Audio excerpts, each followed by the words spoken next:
السلام علیکم ورحمۃ اللہ وبرکاتہ۔ وعلیکم السلام ورحمۃ اللہ وبرکاتہ۔ نحمدہ ونصلی علی رسولہ الکریم، اما بعد فاعوذ باللہ من الشیطان الرجیم، بسم اللہ الرحمن الرحیم۔ رب اشرح لی صدری ویسر لی امری واحلل عقدۃ من لسانی یفقہوا قولی۔ اور جب میرے بندے آپ سے میرے بارے میں، ہماری زندگی میں بہت سے واقعات ایسے ہوتے ہیں کہ جو ہمیں ناگوار ہوتے ہیں، لیکن وہ ہماری تقدیر کا حصہ ہوتے ہیں۔ ہمیں سمجھ نہیں آ رہا ہوتا کہ ہمارے ساتھ ایسا کیوں ہو رہا ہے، وہ کیا وجہ ہے کہ یہ حادثہ میری زندگی میں ہو گیا ہے، یہ مشکل میرے ہاں پیش آ گئی ہے۔ یہ اللہ کی دی ہوئی تقدیر میں سے ہے۔ ہمیں جو بھی تکلیف آتی ہے، چاہے انڈیویجولی، چاہے خاندان کی سطح پر، اور چاہے اجتماعی طور پر پوری دنیا میں، چاہے وہ ذاتی طور پر کسی کوئی بیماری ہو یا وہ پھر پینڈیمک ہو، ہر تکلیف صرف اللہ کے اذن سے ہی آتی ہے اور وہ تقدیر کا حصہ ہوتی ہے۔ اللہ سبحانہ وتعالیٰ کا ارشاد ہے، قل لن يصيبنا إلا ما كتب الله لنا هو مولانا وعلى الله فليتوكل المؤمنون۔ ان سے کہیے ہمیں اگر کوئی مصیبت آئے گی تو وہی آئے گی جو اللہ نے ہمارے مقدر کر رکھی ہے، وہی ہمارا سرپرست ہے، اور مومنوں کو اللہ ہی پر توکل کرنا چاہیے۔ یہ ہمارے عقیدہ تقدیر کا ایک حصہ ہے کہ کوئی بھی چیز ہماری زندگی میں نہیں ہوتی مگر یہ کہ وہ اللہ ہی کا فیصلہ ہوتا ہے، تقدیر ہی کا ایک حصہ ہوتا ہے۔ قل لن یصیبنا الا ما کتب اللہ لنا، کوئی مصیبت آ ہی نہیں سکتی مگر وہ جو اللہ نے پہلے سے لکھ رکھی ہے۔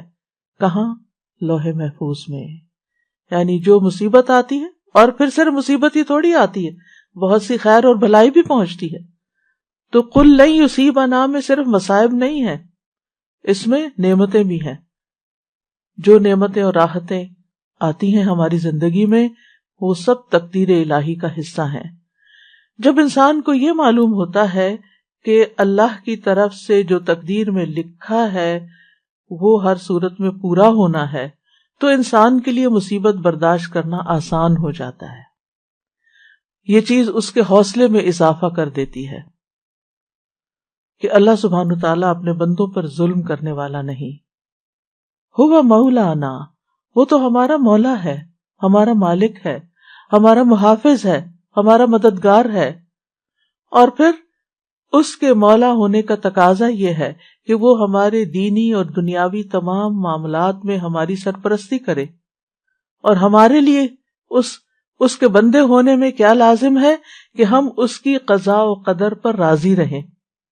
جو فیصلے وہ ہمارے بارے میں کرے ہم اس پر اعتماد کریں کہ وہ ظلم کرنے والا نہیں ہے۔ اس نے جو بھی فیصلہ کیا، جو نعمت دی یا جو تکلیف اس کی طرف سے آئی، یہ سب اسی کا فیصلہ ہے، ہمارے اختیار میں یہ نہیں ہے۔ یہ اللہ سبحانہ تعالیٰ کی مرضی سے آئی ہے، اور ہمارا اس پر یقین ہے کہ وہ اپنے بندوں پر کوئی ظلم نہیں کرتا۔ اللہ سبحانہ تعالیٰ کے ہر فیصلے میں انسان کے لیے بھلائی ہے، یعنی وہ خیر کا فیصلہ ہو یا زندگی میں آپ کے کوئی تکلیف آ گئی ہو، اس میں خیر ہی خیر ہے۔ بندہ مومن کا تقیہ کلام کیا ہوتا ہے؟ اس میں بھی خیر ہوگی۔ کچھ بھی ہوتا ہے تو کیا کہتا ہے؟ اس میں بھی خیر ہوگی، الحمدللہ، اس میں بھی خیر ہوگی، اس کا بھی نتیجہ اچھا ہی ہوگا، اس سے بھی مجھے فائدہ ہی پہنچے گا۔ کیونکہ اللہ تعالیٰ نے کیا خبر دی ہے؟ قل لن یصیبنا الا ما کتب اللہ لنا هو مولانا، وہ ہمارا سرپرست ہے، وہ ہمارے لیے جو بھی فیصلہ کرتا ہے اس میں مومنوں کے لیے بھلائی ہی بھلائی ہوتی ہے۔ اور چونکہ وہ ہمارا مولا ہے تو اس لیے ہمیں اس سے اچھی ہی امید ہے۔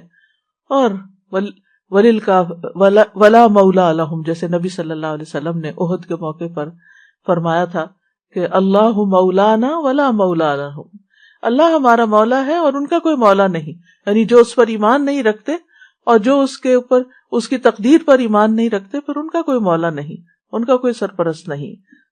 اہل ایمان کو اللہ سبحانہ تعالی اپنی پناہ میں لے لیتا ہے، اس لیے مومنوں کو کیا کرنا چاہیے؟ وَعَلَى اللَّهِ فَلْيَتَوَكَّلِ الْمُؤْمِنُونَ، مومنوں کو تو اللہ پر ہی توکل کرنا چاہیے۔